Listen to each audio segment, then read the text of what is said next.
श्री राम। आज की भी कथा ब्यावरी है।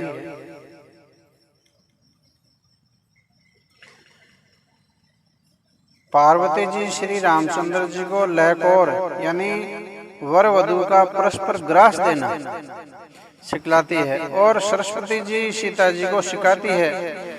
रनिवास हास विलास के आनंद में मगन है। श्री रामचंद्र जी और सीता जी को देखकर सभी का जन्म परम फल प्राप्त कर रहे हैं, जीवन का आनंद ले रहे हैं। अपने हाथ की मणियों में सुंदर रूप के भंडार श्री रामचंद्र जी की परछाई दिख रही है। यह देखकर जानकी जी दर्शन में वियोग होने के भय से बाहु रूपी लता को और दृष्टि को हिलाती डुलाती नहीं है। और उस समय के हंसी खेल और विनोद का आनंद और प्रेम कहा नहीं जा सकता, उसे सखियां ही जानती है। तदंतर वर कन्या को सब सुंदर सखियां जनवासे को लिवा चली। उस समय नगर और आकाश में जहां सुनिए वहीं आशीर्वाद की ध्वनि सुनाई दे रही है और महान आनंद छाया है। सभी ने प्रसन्न मन से कहा कि सुंदर चारों जोड़ियां चिरंजीवी हो।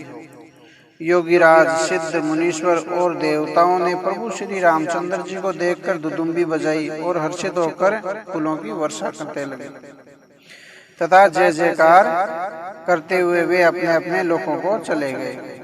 तब सब चारों यानी चारों भाई बहुओं सहित पिताजी के पास आए। ऐसा मालूम होता था मानो शोभा, मंगल और आनंद से भरकर जनवासा उमड़ चला। फिर बहुत प्रकार की रसोई बनी। जनक जी ने बारातियों को बुलावा भेजा। राजा दशरथ जी ने पुत्रों सहित गमन किया। अनुपम वस्त्रों के पावड़े पड़ रहे हैं। आदर के साथ सबके चरण धोए और सबको यथा योग्य पीठों पर बैठाया, आसन दिया। तब जनक जी ने अवधपति दशरथ जी के चरण धोए। उनका शील और स्नेह वर्णन नहीं किया जा सकता। फिर श्री रामचंद्र जी के चरण कमलों को धोया जो श्री शिव जी के हृदय में छिपे रहते हैं। तीनों भाइयों को श्री रामचंद्र जी के ही समान जानकर जनक जी ने उनके भी चरण अपने हाथों से धोए। राजा जनक जी ने सभी को उचित आसन दिए और सब परोसने वालों को बुला लिया, यानी भोजन जमाने वालों को बुला लिया। आदर के साथ पतले पड़ने लगी जो मणियों के पत्तों से सोने की कील लगाकर बनाई गई थी। चतुर और विनित रसोइये सुंदर, स्वादिष्ट और पवित्र लाल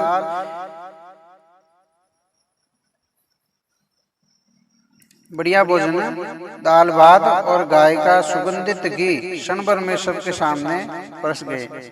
सब लोग पंचकोर करके अर्थात प्राणाय स्वाहा, अपानाय स्वाहा, व्यानाय स्वाहा और उदानाय स्वाहा, समानाय स्वाहा, इन 5 मंत्रों का उच्चारण करते हुए पहले 5 ग्रास लेकर भोजन करने लगे।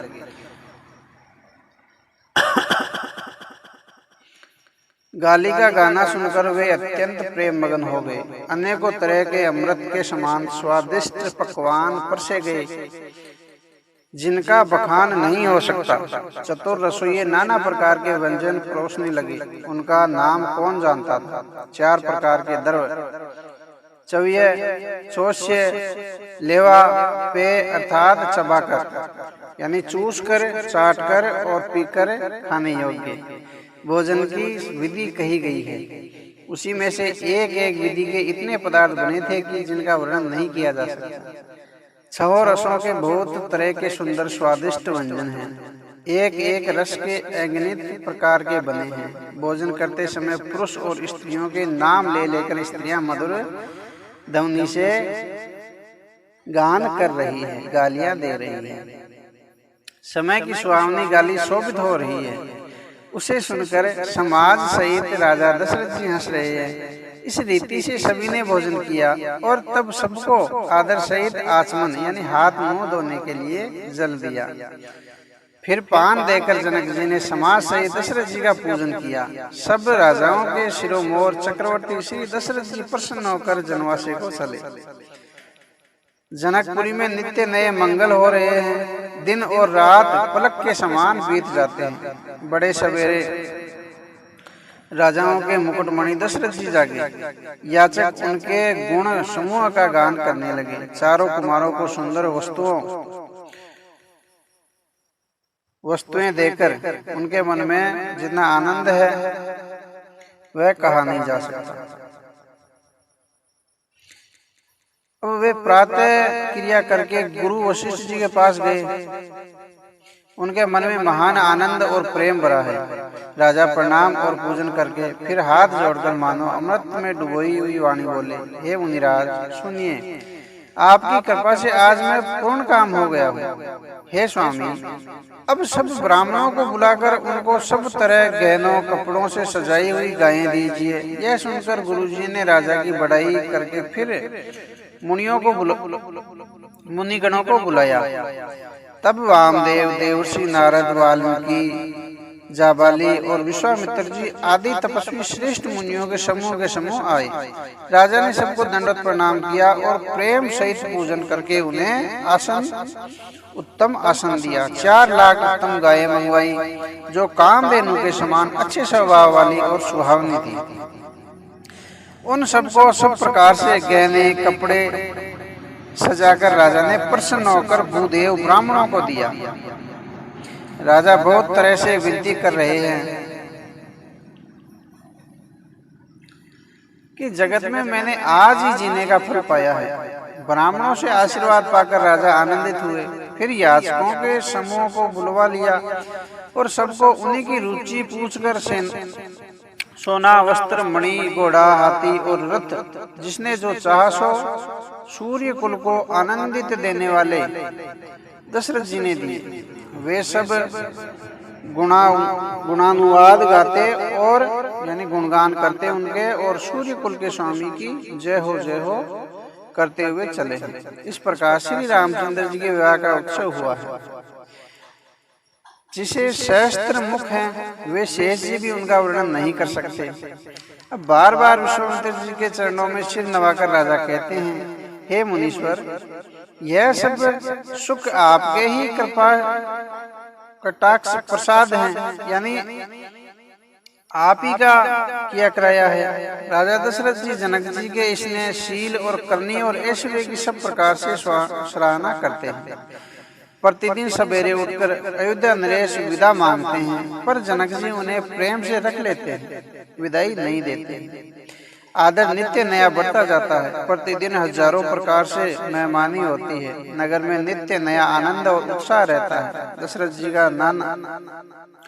दशरथ जी का जाना किसी को नहीं सुहाता। इस प्रकार बहुत दिन बीत गए, मानो बाराती स्नेह की रस्सी से बंध गए हैं।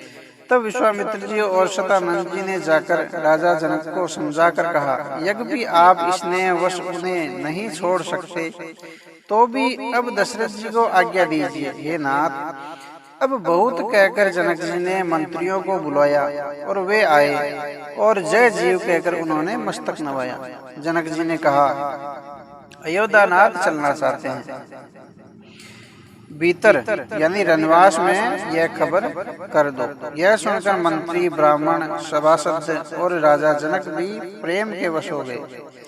अब जनकपुर वासियों ने सुना कि बारात जाएगी, तब वे व्याकुल होकर एक दूसरे से बात पूछने लगे कि जाना सत्य है, यानी जाना जरूरी है। यह सुनकर सब ऐसे उदास हो गए मानो संध्या के समय कमल सकुचा जाते हैं।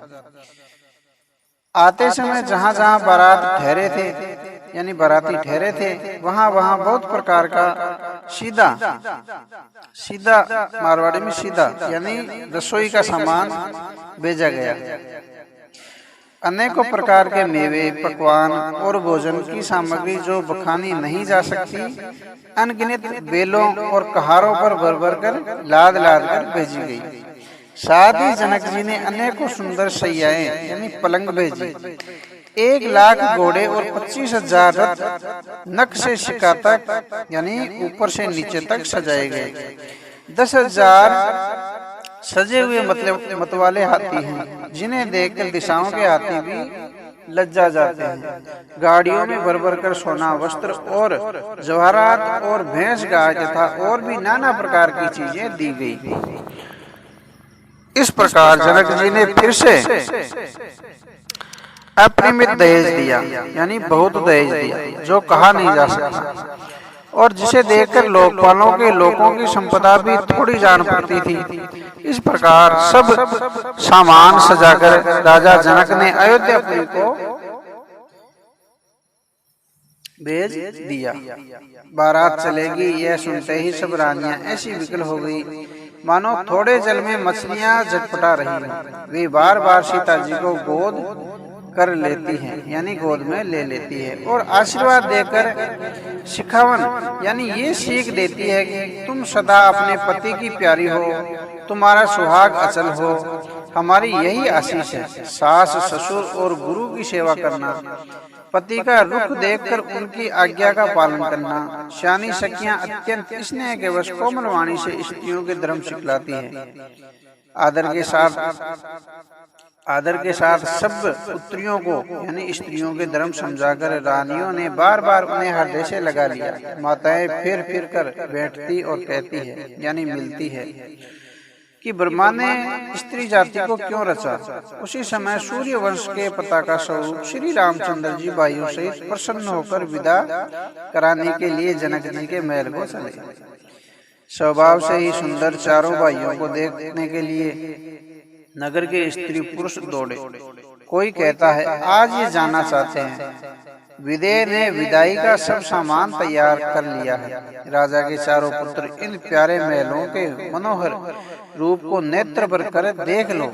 ये है श्यानी, कौन जाने किस पुण्य से विधाता ने इन्हें यहाँ लाकर हमारे नेत्रों का अतिथि किया है, यानी इनका ससुराल यहाँ किया है। मरने वाला जिस तरह अमृत पा जाए, जन्म का भूखा कल्पवृक्ष पा जाए, और नरक में रहने वाला या नरक के योग्य जीव जैसे भगवान के परम धाम को प्राप्त हो जाए, हमारे लिए इनके दर्शन वैसे ही हैं।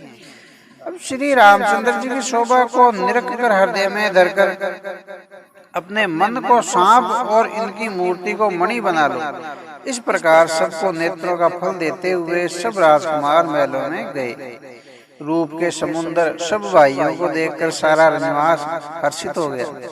सास में महान प्रसन्न मन से निछावर और आरती करती हैं। श्री रामचंद्र जी की छवि देखकर वे प्रेम में अत्यंत मगन हो गई और प्रेम के विशेष वश होकर बार बार चरणों लगी है, यानी चरण लगती है। अब हृदय में प्रीति छा गई, इससे लज्जा नहीं आती है। चरणों तो यूं लगी कि वो भगवान थे, कि उनके स्वाभाविक स्नेह का वर्णन किस तरह किया जा सकता है। उन्होंने भाइयों सहित श्री रामचंद्र जी को उबटन करके स्नान कराया और बड़े प्रेम से भोजन कराया। सुअवसर जानकर श्री रामचंद्र जी शील, स्नेह और संकोच भरी वाणी बोले कि महाराज अयोध्यापुरी को चलना चाहते हैं। उन्होंने हमें विदा होने के लिए यहाँ भेजा है। हे माता, प्रसन्न मन से आज्ञा दीजिए और हमें अपने बालक जानकर सदा स्नेह बनाए रखिएगा। इन वचनों को सुनते ही रनिवास उदास हो गया। सास में प्रेमवश बोल नहीं सकती। उन्होंने सब राजकुमारियों को हृदय से लगा लिया और उनके पतियों को सौंपकर बहुत विनती करके उन्होंने सीता जी को श्री रामचंद्र जी को समर्पित किया और हाथ जोड़कर बार बार कहा कि हे तार, हे सुजान, मैं बलि जाती हूँ। तुमको सबकी गति यानी हाल मालूम है। परिवार को, पूर्ववासियों को, मुझको और राजा को सीता प्राणों के समान प्रिय है, ऐसा जानिएगा। हे तुलसी के स्वामी, इसके शील और स्नेह को देखकर इसे अपनी दासी करके मानिएगा। तुम पूर्ण काम हो, सुजान शिरोमणि हो और भाव प्रिय हो, यानी तुम्हें प्रेम प्यारा है। हे राम, तुम भक्तों के गुणों को ग्रहण करने वाले, दोषों को नाश करने वाले और दया के दाम हो। ऐसा कहकर यानी रानी ने ऐसा कहकर रानी चरणों को पकड़कर चुप रह गई, मानो उनकी वाणी प्रेम रूपी दलदल में समा गई। स्नेह से सनी हुई श्रेष्ठ वाणी सुनकर श्री रामचंद्र जी ने सास का बहुत प्रकार से सम्मान किया। तब श्री रामचंद्र जी ने हाथ जोड़कर विदा मांगते हुए बार बार प्रणाम किया। आशीर्वाद पाकर और सिर नवाकर भाइयों सहित श्री रघुनाथ जी चले। श्री रामचंद्र जी की सुंदर मधुर मूर्ति को हृदय में लाकर सब रानियां स्नेह से शिथिल हो गई। फिर धीरज धरकर कुमारियों को बुलाकर माताएं बारंबार उन्हें गले लगाकर बैठती है, यानी उनसे मिलती है, पुत्रियों को पहुंचाती है, फिर लौटकर मिलती है। परस्पर में कुछ थोड़ी प्रीति नहीं, अर्थात बहुत प्रीति बड़ी है। बार बार मिलती हुई माताओं को सखियों ने अलग कर दिया, जैसे हाल की ब्याई हुई गाय को अपने बछड़े से अलग कर दिया जाए।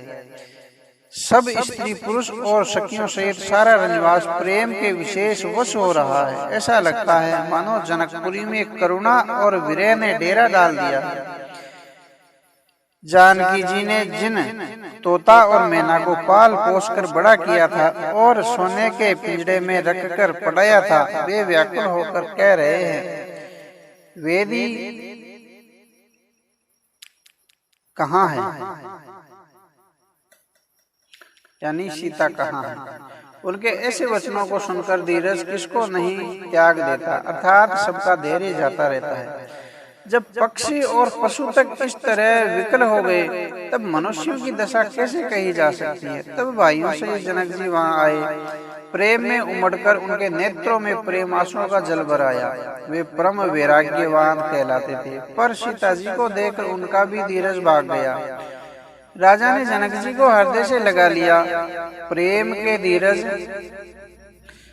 के प्रभाव से ज्ञान की महान मर्यादा मिट गई। ज्ञान का बांध टूट गया, यानी धीरज का बांध टूट गया। सब बुद्धिमान मंत्री उन्हें समझाते हैं। तब राजा ने विषाद करने का समय न जानकर विचार किया। बारंबार पुत्रियों को हृदय से लगाकर सुंदर सजी हुई पालकियों में बिठवाया। सारा परिवार प्रेम में विवश है। राजा ने सुंदर मुहूर्त जानकर सिद्धि सहित गणेश जी का स्मरण करके कन्याओं को पालकियों पर चढ़ाया। राजा ने पुत्रियों को बहुत प्रकार से समझाया और उन्हें स्त्रियों का धर्म और कुल की रीति सिखलाई। बहुत से दासी दास दिए जो सीता जी के प्रिय और विश्वास पात्र थे, सेवक थे। सीता जी के चलते समय जनकपुर वासी व्याकुल हो गए। मंगल की राशि शकुन शुभ शकुन हो रहे हैं। ब्राह्मण और मणियों के समाज सहित राजा जनक जी उन्हें पहुंचाने के लिए साथ चले हैं। समय देखकर बाजे बजने लगे। बारातियों ने रथ हाथी घोड़े सजाए। दशरथ जी ने सब ब्राह्मणों को बुला लिया और उन्हें दान दिया और सम्मान के से परिपूर्ण कर दिया। उनके चरण कमलों की धूलि सिर पर धारण कर और आशीष पाकर राजा आनंदित हुए और गणेश जी का स्मरण करके उन्होंने प्रस्थान किया। मंगलों के मूल अनेकों शकुन हुए। देवता हर्षित होकर फूल बरसा रहे हैं और अप्सराएं गान कर रही है। अवधपति दशरथ जी नगाड़े बजाकर आनंद पूर्वक अयोध्यापुरी को चले। राजा दशरथ जी ने विनती करके प्रतिष्ठित जनों को लौटाया और आदर के साथ सब मंगनों को बुलवाया। उनको गहने, कपड़े, घोड़े, हाथी दिए और प्रेम से पुष्ट करके सबको प्रसन्न अर्थात बलयुक्त कर दिया। वे सब बारंबार विदावली यानी कुल कीर्ति बखान कर और श्री रामचंद्र जी को हृदय में रखकर लौटे। कौशलाधीश दशरथ जी बार बार लौटने को कहते हैं, परंतु जनक जी प्रेमवश लौटना ही नहीं चाहते। दशरथ जी ने फिर सुहावने वचन कहे, हे राजन, बहुत दूर आ गए हैं, अब आप लौट जाइए, यानी वापस जाइए। फिर राजा दशरथ जी रथ से उतरकर खड़े हो गए। उनके नेत्रों में प्रेम का प्रवाह बढ़ गया, यानी प्रेम आंसुओं की धारा बहने लगी। तब जनक जी हाथ जोड़कर मानो स्नेह रूपी अमृत में डुबोकर वचन बोले, मैं किस तरह बनाकर यानी किन शब्दों में विनती करूं, हे महाराज, आपने मुझे बड़ी बढ़ाई दी है। अयोध्या नाथ दशरथ जी ने अपने सौजन यानी समधी का सब प्रकार से सम्मान किया। उनके आपस के मिलने में अत्यंत विनय थी और इतनी प्रीति थी जो हृदय में समाधि न थी। जनक जी ने मुनि मंडली को सिर नवाया और सभी से आशीर्वाद पाया। फिर आदर के साथ वे रूप, शील और गुणों के निदान सब भाइयों से अपने दामादों से मिले और सुंदर कमल के समान हाथों को जोड़कर ऐसे वचन बोले जो मानो प्रेम से ही जन्मे हो। हे राम जी, मैं किस प्रकार आपकी प्रशंसा करूं? आप मुनियों और महादेव जी के मन रूपी मानसरोवर के हंस हैं। योगी लोग जिनके लिए क्रोध, मोह, ममता और मद को त्याग कर योग साधन करते हैं, जो सर्वव्यापक ब्रह्मा, अव्यक्त, अविनाशी, चिदानंद, निपुण और गुणों की राशि है, जिनको मन सहित वाणी नहीं जानती और सब जिनका अनुमान ही करते हैं, कोई तर्कना नहीं कर सकते, जिनकी महिमा को वेद नेति नेति कहकर वर्णन करते हैं और जो सच्चानंद तीनों कालों में एक रस सर्वदा और सर्वथा निर्विकार रहते हैं, वे ही समस्त सुखों के मूल आप मेरे नेत्रों के विषय हुए ईश्वर के अनुकूल होने पर जगत में जीव को सब लाभ ही लाभ है। आपने मुझे सभी प्रकार से बड़ाई दी है और अपना जन जानकर अपना लिया है। यदि 10,000 सरस्वती और शेष जी हो और करोड़ों कल्पों तक गणना करते रहे तो भी हे रघुनाथ जी सुनिए, मैंने सौभाग्य और आपके गुणों की कथा कहकर समाप्त नहीं की। मैं जो कुछ कह रहा हूँ वह अपने इस एक ही बल पर ही आप अत्यंत थोड़े प्रेम से प्रसन्न हो जाते हैं।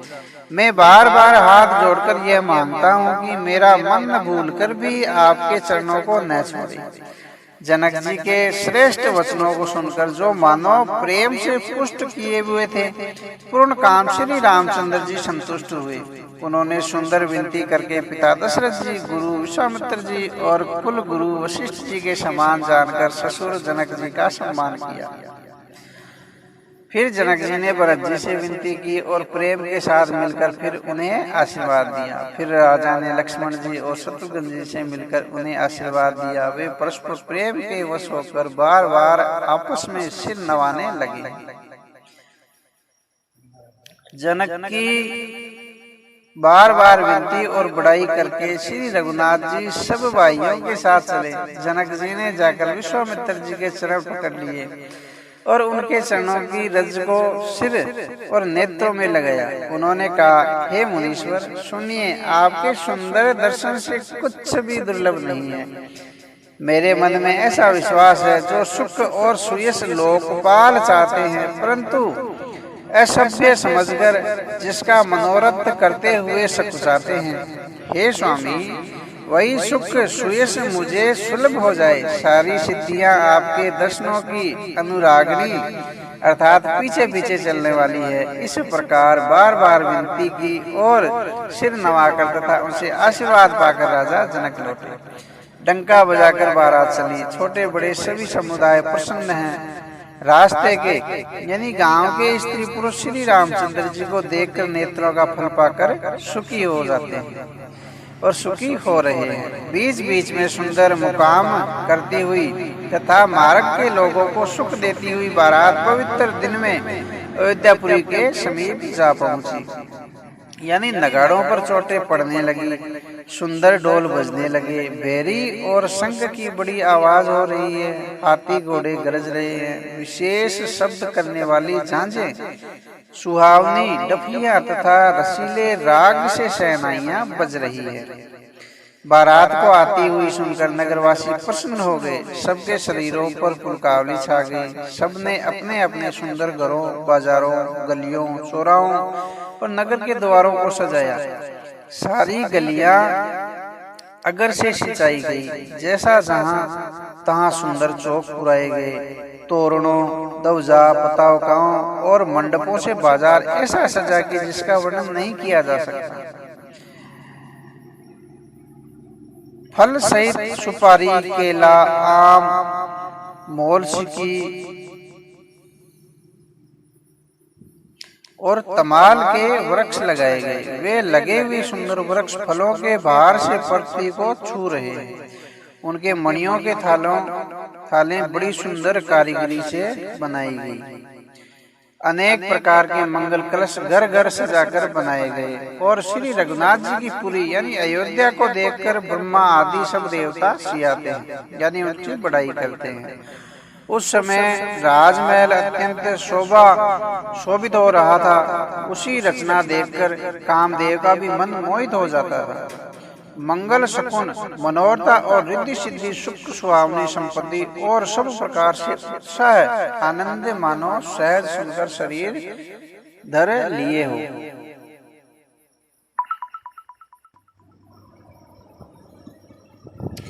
और सब प्रकार से उत्साह आनंद मानो सहज सुंदर शरीर धर कर दशरथ जी के घर में छा गए।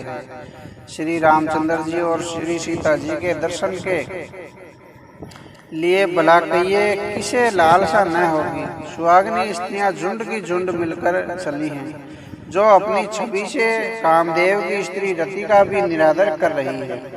सभी सुंदर मंगल द्रव्य एवं आरती सजाए हुए गा रही है, मानो सरस्वती जी ही बहुत से वेश धारण किए गा रही है।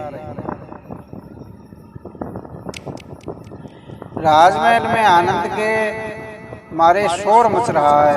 उस समय का और सुख का वर्णन नहीं किया जा सकता। कौशल्या जी आदि श्री रामचंद्र जी की सब माताएं प्रेम के विशेष वश होने से शरीर की शुद्ध भूल गई है। गणेश जी और त्रिपुरारी शिव जी का पूजन करके उन्होंने ब्राह्मणों को बहुत सा दान दिया। वे ऐसी परम प्रसन्न हुई मानो अत्यंत दरिद्र ही चारों पदार्थ पा गई। सुख और महान आनंद से विवश होने के कारण सब माताओं के शरीर शिथिल हो गए हैं, उनके चरण चलते नहीं हैं। श्री रामचंद्र जी के दर्शनों के लिए वे अत्यंत अनुराग में भरकर प्रच्छन्न का सब सामान सजाने लगी। अनेकों प्रकार के बाजी बजते थे। सुमित्रा जी ने आनंद पूर्वक मंगल साज सजाए। हल्दी, दूध, दही, पत्ते, फूल, पान और सुपारी आदि मंगलों की मूल वस्तुएं तथा अक्षत चावल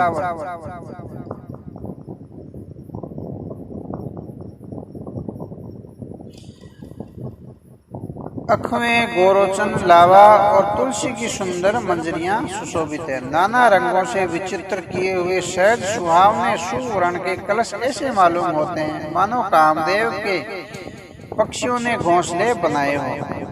शकुन की सुगंधित वस्तुएं बखाने नहीं जा सकती। सब रानियां संपूर्ण मंगल साज सज रही हैं। बहुत प्रकार की आरती बनाकर वे आनंदित हुई मंगल गान कर रही है। सोने के थालों को मांगलिक वस्तुओं से भरकर अपने कमल के समान कोमल हाथों में लिए हुए माताएं आनंदित होकर प्रसन्न करने चली है।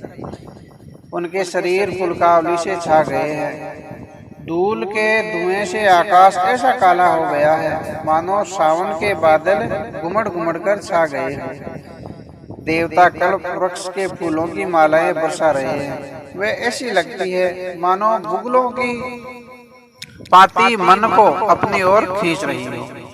सुंदर मणियों से बने बंदरवार ऐसे मालूम होते हैं मानो इंद्रधनुष सजाए हो। अटारियों पर सुंदर और चपल स्त्रियां प्रकट होती और छिप जाती हैं यानी आती जाती है। वे ऐसी जान पड़ती है मानो बिजलियां चमक रही है। नगाड़ों की धमनी मानो बादलों की घोर गर्जना कर रही हो।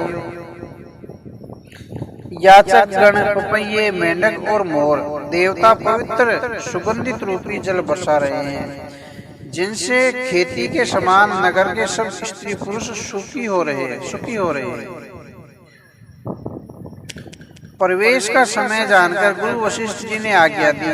तब रघुकुल शिरोमणि महाराज दशरथ जी ने शिव जी, पार्वती जी और गणेश जी का स्मरण करके समाज सहित आनंदित होकर नगर में प्रवेश किया। शकुन हो रहे हैं। देवता दुम्बी बजाकर फूल बरसा रहे हैं। देवताओं की स्त्रियां आनंदित होकर सुंदर मंगल गान गा रही है और नाच रही है। मागध, सूत, भाट और चतुर नट तीनों लोकों के उजागर यानी सबको प्रकाश देने वाले परम प्रकाश रूप श्री रामचंद्र जी का यश गा रहे हैं। जय ध्वनि तथा वेद की निर्मल श्रेष्ठ वाणी सुनकर मंगल से सनी हुई दसों दिशाओं में सुनाई पड़ रही है। बहुत से बाजे बजने लगे। आकाश में देवता और नगर में लोग सब प्रेम में मगन हैं। बाराती ऐसे बने ठने हैं कि उनका वर्णन नहीं हो सकता। परम आनंदित है, सुख उनके मन में समाता नहीं है।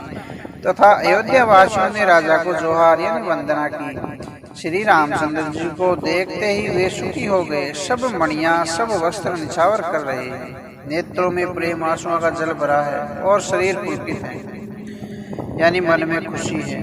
नगर की स्त्रियां आनंदित होकर आरती कर रही है और सुंदर चारों कुमारों को देखकर हर्षित हो रही है। पालकियों के सुंदर पर्दे हटा हटाकर वे दुल्हनियों को देखकर सुखी होती है। इस प्रकार सबको सुख देते हुए राजद्वार आए, यानी राजद्वार पर बारात आई।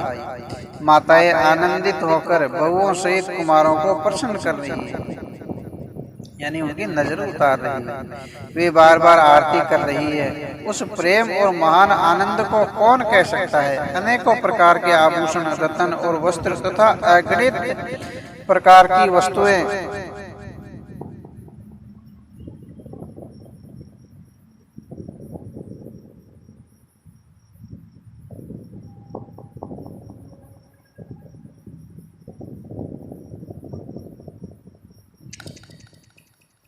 निछावर कर रही है।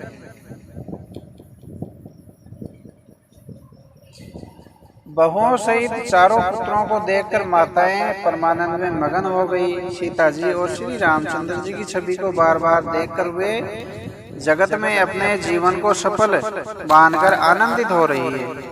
सखियां सीता जी के मुख को बार बार देखकर अपने पुण्यों की सराहना करती हुई गान कर रही है। देवता क्षण क्षण में फूल बरसाते, नाचते गाते तथा अपनी अपनी सेवा अर्पण करते हैं। चारों मनोहर जोड़ियों को देखकर सरस्वती जी ने सारी उपमाओं को खोज डाला, पर कोई उपमा देते नहीं बनी, क्योंकि उन्हें सभी बिल्कुल तुच्छ जान पड़ी। तब हार कर वे अपने श्री रामचंद्र जी के रूप में अनुरक्त होकर एकटक देखती रह गई। अब वेद की विधि और कुल की रीति करके अर्थ पावड़े देती हुई बहुओं समेत सब पुत्रों को प्रसन्न करके माताएं महल में लिवा चली। स्वाभाविक ही सुंदर 4 सिंहासन थे, जो मानो कामदेव ने ही अपने हाथ से बनाए थे। उन पर माताओं ने राजकुमारियों को और राजकुमारों को बैठाया और आदर के साथ उनके पवित्र चरण धोए। फिर वेद विधि के अनुसार मंगलों के निदान, दुल्हे और दुल्हनियों को धूप, दीप और नैवेद्य आदि के द्वारा पूजा की। माताएं बारंबार आरती कर रही है और वधुओं के सिरों पर सुंदर पंखे तथा चमर डल रहे हैं। अनेकों वस्तुएं निछावर हो रही है। सभी माताएं आनंद से भरी हुई ऐसी सुशोभित हो रही है, मानो योगी ने परम तत्व को प्राप्त कर लिया हो। सदा के रोगी ने मानो अमृत पा लिया हो। जन्म का दरिद्री मानो पारस पा गया हो। अंधेरों यानी अंधे को सुंदर नेत्रों का लाभ हुआ है। गूंगे के मुख में मानो सरस्वती आ विराजी है। शूरवीर ने मानो युद्ध में विजय पा ली। इन सुखों से भी 100 करोड़ गुना बढ़कर आनंद माताएं पा रही है, क्योंकि रघुकुल के चंद्रमा श्री रामचंद्र जी ब्याह करके भाइयों सहित घर आए हैं। माताएं लोक रीति करती है और दुल्हे दुल्हनियों ने सकुचाते हैं। इस महान आनंद और विनोद को देखकर श्री रामचंद्र जी मन ही मन मुस्कुरा रहे हैं। मन की सभी वासनाएं पूरी हुई जानकर देवता और पितरों का भली भांति पूजन किया। सबकी वंदना करके माताएं यही वरदान मांगती है कि भाइयों सहित श्री रामचंद्र जी का कल्याण हो। देवता छिपे हुए यानी आकाश से, अंतरिक्ष से आशीर्वाद दे रहे हैं और माताएं आनंदित हो आंचल भरकर ले रही हैं। तदंतर राजा ने बरातियों को बुलवा लिया और उन्हें सवारियां, वस्त्र, मणि तथा रत्न आभूषण दिए। आज्ञा पाकर श्री रामचंद्र जी को हृदय में रखकर वे सब आनंदित होकर अपने अपने घर को गए। नगर के समस्त स्त्री पुरुषों को राजा ने कपड़े और गहने पहनाए। घर घर बधावे बजने लगे। याचक लोग जो जो मांगते हैं विशेष प्रसन्न होकर राजा उन्हें वही देते हैं। संपूर्ण सेवकों और बाजे वालों को राजा ने नाना प्रकार के दान और सम्मान से संतुष्ट किया। सब जोहार वंदन करके आशीष देते हैं। और गुण समूहों की कथा गाते हैं। तब गुरु और ब्राह्मणों सहित राजा दशरथ जी ने महल में गमन किया। वशिष्ठ जी जो आज्ञा दी उसे लोक और वेद की विधि के अनुसार राजा ने आदर पूर्वक किया। ब्राह्मणों की भीड़ देखकर अपना बड़ा भाग्य जानकर सब रानियां आदर के साथ उठी। चरण धोकर उन्होंने सबको स्नान कराया और राजा ने भली भांति पूजन करके उन्हें भोजन कराया। आदर दान और प्रेम से पुष्ट हुए वे संतुष्ट मन से आशीर्वाद देते हुए चले। राजा ने गादी पुत्र विश्वामित्र जी की बहुत तरह से पूजा की और कहा, हे नाथ, मेरे समान धन्य दूसरा कोई नहीं है। राजा ने उनकी प्रशंसा की और रानियों सहित उनकी चरण धूलिका को ग्रहण किया, यानी उनसे आशीर्वाद दिया। उन्हें महल के भीतर रहने को उत्तम स्थान दिया जिसमें राजा और सब निवास उसका मन यानी जोहता रहे, अर्थात जिसमें राजा और महल की सारी रानियां स्वयं उनके अनुसार उनके आराम की ओर दृष्टि रख सके, यानी ध्यान रख सके। फिर राजा ने गुरु वशिष्ठ जी के चरण कमलों की पूजा और विनती की। उनके हृदय में कम प्रीति न थी, अर्थात बहुत प्रीति थी, बहुत प्रेम था। बहुओं सहित सब राजकुमार और सब रानियों समेत राजा बार बार गुरु जी के चरणों की वंदना करते हैं और मुनीश्वर आशीर्वाद देते हैं। राजा ने अत्यंत प्रेमपूर्ण हृदय से पुत्रों को और सारी संपत्ति को सामने रखकर उनके स्वीकार करने के लिए विनती की, परंतु मुनिराज ने पुरोहित के नाते केवल अपना नेग मांग लिया और बहुत तरह से आशीर्वाद दिया। फिर सीता जी सहित श्री रामचंद्र जी को हृदय में रखकर गुरु वशिष्ठ जी हर्षित होकर अपने स्थान को गए। राजा ने सब ब्राह्मणों की स्त्रियों को बुलवाया और उन्हें सुंदर वस्त्र तथा आभूषण पहनाए, गहने पहनाए। फिर सब सुवासिनियों को नगर भर की सौभाग्यवती बहन बेटी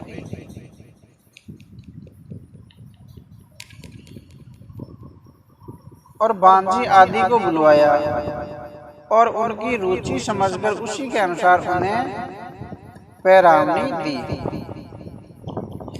नेगी लोग सब अपना अपना नेग जोग लेते और राजा के शिरोमणि दशरथ जी उनकी इच्छा के अनुसार देते। जिन मेहमानों को प्रिय और पूजनीय जाना उनका राजा ने भली भांति सम्मान किया।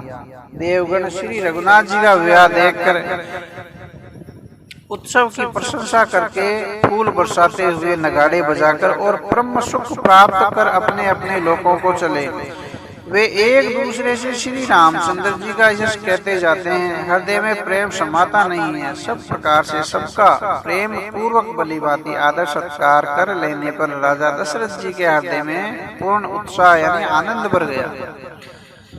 जहाँ रनिवास था वहाँ पधारे और बहुओं समेत उन्होंने कुमारों को देखा। राजा ने आनंद सहित पुत्रों को गोद में ले लिया। उस समय राजा को जितना सुख हुआ उसे कौन कह सकता है। फिर पुत्र वधुओं को प्रेम सहित गोद में बैठाकर बार बार हृदय में हर्षित होकर उन्होंने उनका दुलार यानी लाडसाव किया। यह समारोह यानी देखकर निवास प्रसन्न हो गया। सबके हृदय में आनंद ने निवास कर लिया। तब राजा ने जिस तरह विवाह हुआ था वह सब कहा। उसी यानी उसको सुन सुनकर सब किसी को हर्ष हुआ। राजा जनक के गुण, शील, महत्व, प्रीति की रीति और सुहावनी संपत्ति का वर्णन राजा ने बाट की तरह बहुत प्रकार से किया। जनक जी की करनी सुनकर सब रानियां बहुत प्रसन्न हुई। पुत्रों सहित स्नान करके राजा ने ब्राह्मण, गुरु और कुटुंबियों को बुलाकर अनेक प्रकार के भोजन किए और कराए। यह सब करते करते 5 घड़ी रात बीत गई। सुंदर स्त्रियां मंगल गान कर रही है। वह रात्रि सुख की मूल और मनोरणी हो गई। सबने आचमन करके यानी खाना खाए और फूलों की माला, सुगंधित द्रव्य इत्यादि विभूषित होकर सब शोभा से छा गए। श्री रामचंद्र जी को देखकर और आज्ञा पाकर सब शन निभाकर अपने अपने घर को चले गए। वहाँ के प्रेम, आनंद और विनोद, महत्व, समय, समाज और मनोहरता को सैकड़ों सरस्वती, शेष, वेद, ब्राह्मण, महादेव जी और गणेश जी भी नहीं कह सकते। फिर भला मैं उसे किस प्रकार से बखान कर कहूँ। कहीं केचवा भी धरती को सिर पर ले सकता है। राजा ने सबका सब प्रकार से सम्मान करके कोमल वचन कहकर रानियों को बुला लिया और कहा, बहुएं अभी बच्ची है, पराए घर आई है, इनको इस तरह से रखना जैसे नेत्रों को पलके रखती है, जैसे पलकें नेत्रों की सब प्रकार से रक्षा करती है और उन्हें सुख पहुंचाती है, वैसे ही इनको सुख पहुंचाना।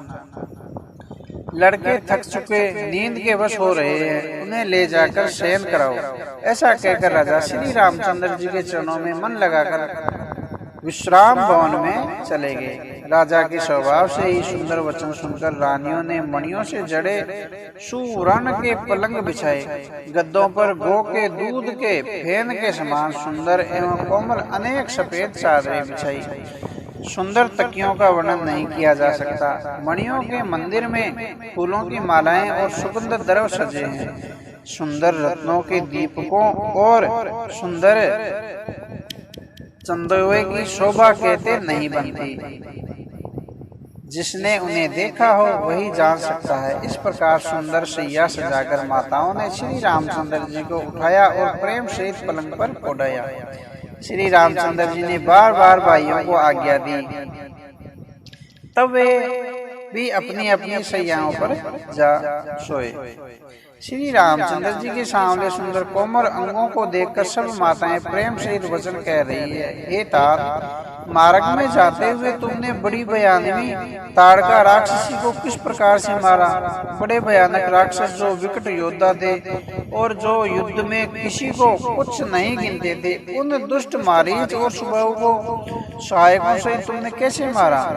हे तात, मैं बलिया लेती हूँ, मुनि की कृपा से ही ईश्वर ने तुम्हारी बहुत सी बलाओं को टाल दिया है। दोनों भाइयों ने यज्ञ की रखवाली करके गुरु के प्रसाद से ही सब विदा पाई है। चरणों की धूली लगते ही मुनि पत्नी अहल्या तर गई। विश्वभर में यह कीर्ति पूर्ण रीति से व्याप्त हो गई है। कच्छप की पीठ व्रज और पर्वत से भी कठोर शिवजी के धनुष को राजाओं के समूह में तुमने तोड़ दिया।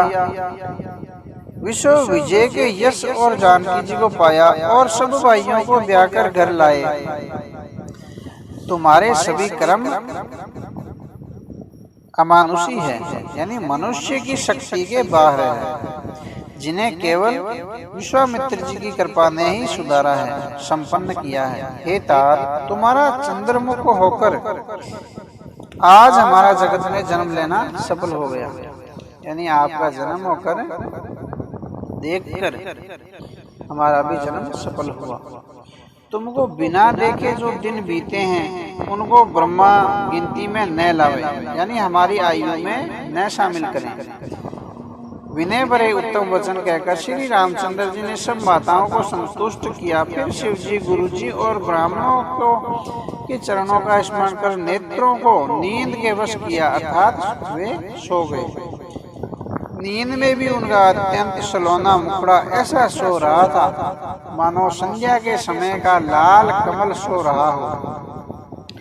स्त्रियां घर घर जाकर जागरण कर रही हैं और आपस में एक दूसरे को मंगलमयी गालियां दे रही हैं। रानियां कहती है, हे सजनी, देखो आज रात्रि की कैसी शोभा है, जिससे अयोध्यापुरी विशेष शोभित हो रही है। यूं कहती हुई सास में सुंदर बहुओं को लेकर सो गई, मानो सर्पों ने अपने सिर की मणियों को हृदय में छिपा लिया है।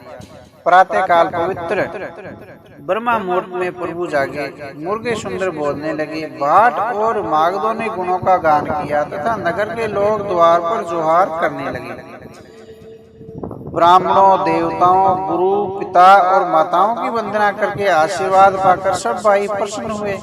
माताओं ने आदर के साथ उनके मुखों को देखा।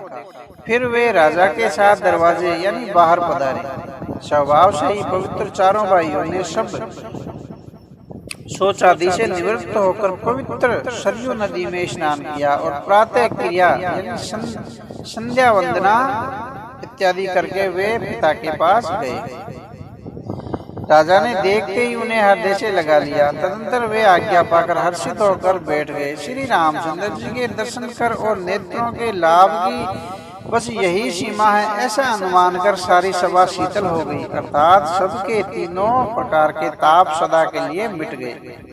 फिर मुनि वशिष्ठ जी और विश्वामित्र जी आए। राजा ने उनको सुंदर आसनों पर बैठाया और पुत्रों समेत उनकी पूजा करके उनके चरणों लगे। दोनों गुरु श्री रामचंद्र जी को देखकर प्रेम में मग्न हो गए हैं।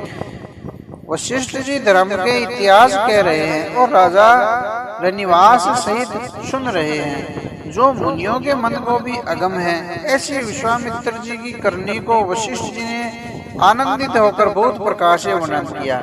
अब वामदेव जी बोले कि ये सब बातें सत्य है। विश्वामित्र जी की सुंदर कीर्ति तीनों लोकों में छाई हुई है। यह सुनकर सब किसी को आनंद हुआ। श्री राम लक्ष्मण जी के हृदय में अधिक उत्साह आनंद हुआ।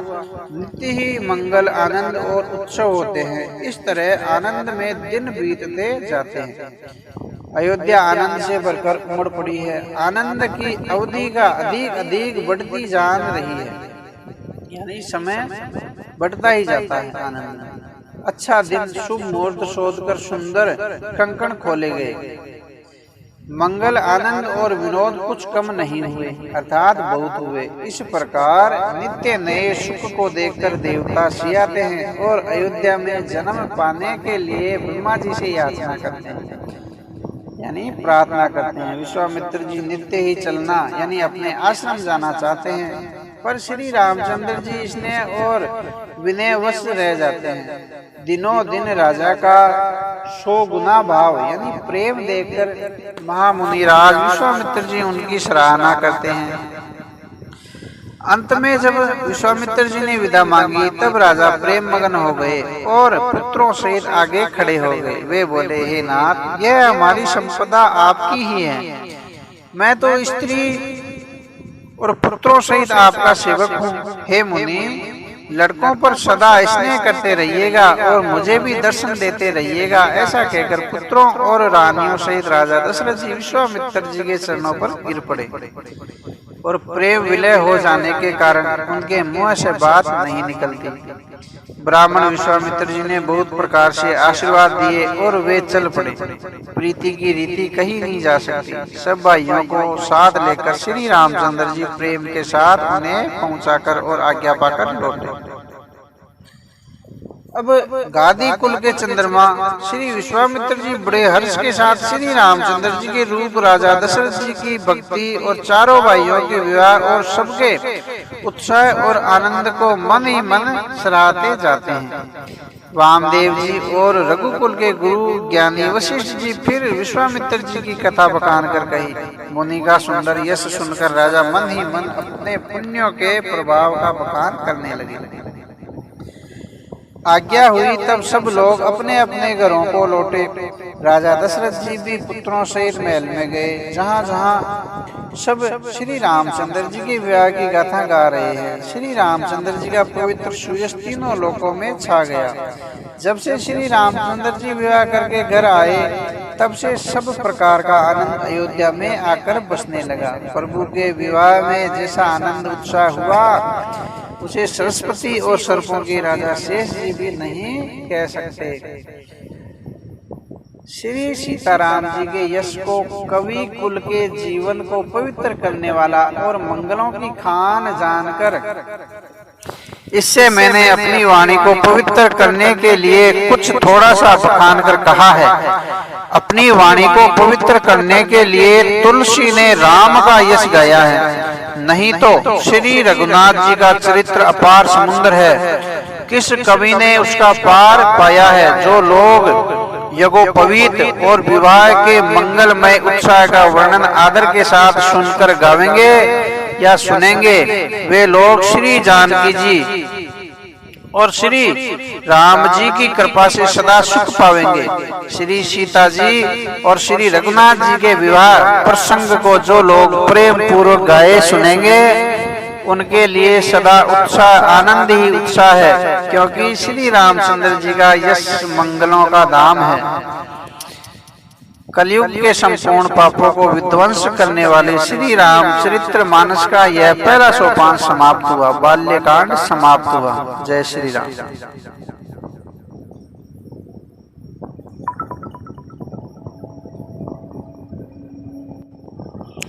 जय श्री राम।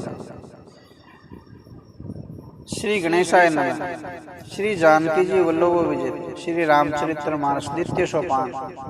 अयोध्या कांड। जिनकी गोद में हिमाचल सुता पार्वती जी, मस्तक पर गंगा जी, ललाट पर द्वितीय का चंद्रमा, कंठ में हलाहल विश्व और वृक्ष स्थल पर सर्पराज शेष जी सुशोभित हैं। वे भस्म से विभूषित देवताओं में श्रेष्ठ सर्वेश्वर, संहार करता या भक्तों के पापनाशक, सर्वव्यापक कल्याण रूप चंद्रमा के समान शुभ वर्ण श्री शंकर जी सदा मेरी रक्षा करें। रघुकुल को आनंद देने वाले श्री रामचंद्र जी के मुख बिंद की जो शोभा राज्य अभिषेक से यानी राज्य अभिषेक की बात सुनकर न तो प्रसन्नता को प्राप्त हुई और न वनवास के दुख से मलिन हुई। वह मुख कमल की छवि मेरे लिए सदा सुंदर कमलों यानी मंगलों की देने वाली हो। नीले कमल के समान श्याम और कोमल जिनके अंग हैं, श्री सीताराम जी जिनके वाम भाग में विराजमान हैं और जिनके हाथ में क्रमक्ष अमोघ बाण और सुंदर धनुष हैं, उन श्री रघुवंश के स्वामी श्री रामचंद्र जी को मैं मस्तक नवाता हूँ। श्री गुरु जी के चरण कमलों की रज से अपने मन रूपी दर्पण को साफ करके मैं श्री रघुनाथ जी के रूप निर्मल यश का वर्णन करता हूँ, जो चारों फलों को यानी धर्म अर्थ काम मोक्ष देने वाला है। अब आगे की कथा सुनो। जब से श्री रामचंद्र जी विवाह करके घर आए तब से अयोध्या में नित्य नए मंगल हो रहे हैं और आनंद के बधावे बज रहे हैं। 14 लोक रूपी बड़े भारी पर्वतों पर पुण्य रूपी मेघ सुख रूपी जल बरसा रहे हैं। रिद्धि सिद्धि और संपत्ति रूपी सुहावनी नदियां उमड़ उमड़ कर अयोध्यापुरी समुद्र में आ मिली है। नगर के स्त्री पुरुष अच्छी जाति के मणियों के समूह हैं, जो सब प्रकार से पवित्र, अमूल्य और सुंदर है। नगर का ऐश्वर्य कुछ कहा नहीं जा सकता, ऐसा जान पड़ता है मानो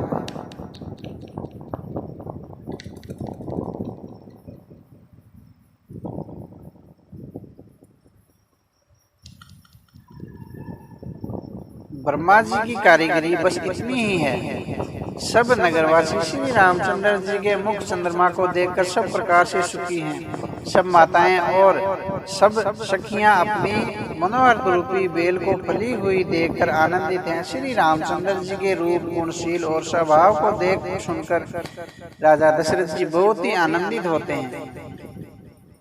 सबसे हृदय में ऐसी अभिलाषा है और सब महादेव जी को मनाकर प्रार्थना करके कहते हैं कि राजा अपने जीते जी श्री रामचंद्र जी को युवराज पद दे दे। एक समय रघुकुल के राजा दशरथ जी अपने सारे समाज से सभा में विराजमान थे। महाराज समस्त पुण्यों की मूर्ति है, उन्हें श्री रामचंद्र जी का सुयश सुनकर अत्यंत आनंद हो रहा है। सब राजा उनकी कृपा चाहते हैं और लोकपालगण उनके रुख को रखते हुए अनुकूल होकर प्रीति रखते हैं। पृथ्वी, आकाश, पाताल तीनों भुवनों में और भूत, भविष्य, वर्तमान तीनों कालों में दशरथ जी के समान बड़भागी और कोई नहीं है। अब मंगलों के मूल श्री रामचंद्र जी जिनके पुत्र हैं, उनके लिए जो कुछ कहा जाए सब थोड़ा है। राजा ने स्वाभाविक से ही हाथ में दर्पण ले लिया और उनमें अपना मुख देखकर यानी मुकुट को सीधा किया। देखा कि कानों के पास बाल सफेद हो गए हैं, मानो बुढ़ापा ऐसा उपदेश कर रहा है कि हे राजा, श्री रामचंद्र जी को युवराज पद देकर अपने जीवन और जन्म का लाभ क्यों नहीं लेते। हृदय में यह विचार लाकर युवराज पद देने का निश्चय कर लिया। राजा दशरथ जी ने शुभ दिन और सुंदर समय पाकर प्रेम से पुलकित शरीर हो आनंद मगन मन से उसे गुरु वशिष्ठ जी को जा सुनाया। राजा ने कहा, हे मुनिराज, कृपा यह निवेदन यानी सुनिए। श्री रामचंद्र जी अब सब प्रकार से सब योग्य हो गए हैं। सेवक, मंत्री, सब नगरवासी और जो हमारे शत्रु मित्र या उदासीन हैं, सभी को श्री रामचंद्र जी वैसे ही प्रिय हैं जैसे वे मुझको हैं। उनके रूप में आपका आशीर्वाद ही मानो शरीर धारण करके सुशोभित हो रहा है। हे स्वामी, सारे ब्राह्मण परिवार सहित आपके ही समान उन पर स्नेह करते हैं। जो लोग गुरु के चरणों की रज को मस्तक पर धारण करते हैं वे मानो समस्त ऐश्वर्य को अपने वश में कर लेते हैं। इसका अनुभव मेरे समान दूसरे किसी ने नहीं किया। आपकी पवित्र करनी रज की पूजा करके मैंने सब कुछ पा लिया है। अब मेरे मन में एक ही अभिलाषा है, हे नाथ, वह भी आप ही के अनुग्रह से पूरी होगी। राजा सहज प्रेम देखकर मुनि ने प्रसन्न होकर कहा, नरेश अब आज्ञा दीजिए कि कहिए क्या अभिलाषा है। हे राजा, आपका नाम और यश संपूर्ण मनचाही वस्तुओं को देने वाला है। हे महाराजाओं के मुकुटमणि, आपके मन की अभिलाषा फल का अनुगम करती है, अर्थात आपकी इच्छा करने के पहले ही फल उत्पन्न हो जाता है। अपने जी में गुरु को सब प्रकार से प्रसन्न जानकर हर्षित होकर राजा कोमलवाणी बोले, हे नाथ, श्री रामचंद्र जी को युवराज दीजिए, पद दीजिए। कृपा करके कहिए कि आज्ञा दीजिए तो तैयारी की जाए। मेरे जीते जी यह आनंद उत्सव हो जाए, जिससे सब लोग अपने नेत्रों का लाभ प्राप्त करें। प्रभु यानी आपके प्रसाद से शिव जी ने सब कुछ निभा दिया, सब इच्छाएं पूर्ण कर दी। केवल यही एक लालसा मन में रह गई है। इस लालसा के पूर्ण हो जाने पर फिर सोच नहीं, यानी शरीर रहे या ना रहे या चला जाए, जिससे मुझे पीछे पछतावा नहीं होगा। दशरथ जी के मंगल और आनंद के मूल सुंदर वचन सुनकर मुनि मन में बहुत प्रसन्न हुए। वशिष्ठ जी ने कहा, हे राजा सुनिए, जिससे विमुख होकर लोग पछताते हैं और जिनके भजन बिना जी की जलन नहीं जाती, वही स्वामी सर्वलोकमय महेश्वर श्री रामचंद्र जी आपके पुत्र हुए हैं, जो पवित्र प्रेम के अनुरागी हैं। श्री रामचंद्र जी पवित्र प्रेम के पीछे पीछे चलने वाले हैं, इसी से तो प्रेम वश आपके पुत्र हुए हैं। हे राजन, अब देर न कीजिए, शीघ्र सब सामान सजाइए। शुभ दिन और सुंदर मंगल तभी है जब श्री रामचंद्र जी युवराज हो जाए, अर्थात उनके अभिषेक के लिए सभी दिन शुभ और मंगलमय हैं। राजा आनंदित होकर महल में गए और उन्होंने सेवकों को तथा मंत्री सुमंत्रों को बुलाया। उन लोगों ने जय जीव कहकर सिर नवाए। तब राजा ने सुंदर मंगलमय वचन श्री रामचंद्र जी को युवराज पद देने का उत्साह सुनाया और कहा, यदि पंचों को यानी आप सबको यह मत अच्छा लगे तो हृदय में हर्षित होकर आप लोग श्री रामचंद्र जी का राज तिलक कीजिए। इस प्रिय वाणी को सुनते ही मंत्री ऐसे आनंदित हुए मानो उनके मनोरथ रूपी पौधे पर पानी पड़ गया हो। मंत्री हाथ जोड़कर विनती करते हैं कि हे जगतपति, आप करोड़ों वर्ष जिए, आपने जगत भर का मंगल करने वाला भला काम सोचा है। हे नाथ, शीघ्र कीजिए, देर न लगाइए। मंत्रियों की सुंदर वाणी सुनकर राजा को ऐसा आनंद हुआ मानो बढ़ती हुई बेल सुंदर डाली का सहारा पा गई हो। राजा ने कहा, श्री रामचंद्र जी के राज्य अभिषेक के लिए मुनिराज वशिष्ठ जी जो जो आज्ञा हो आप लोग वही सब सुंदर तुरंत करें। मुनिराज ने हर्षित होकर कोमल वाणी से कहा कि संपूर्ण श्रेष्ठ तीर्थों का जल ले आओ। फिर उन्होंने औषधि, मूल, फूल, फल और पत्र आदि अनेकों मांगलिक वस्तुओं के नाम गिन गिन कर बताए। चंवर, चरम,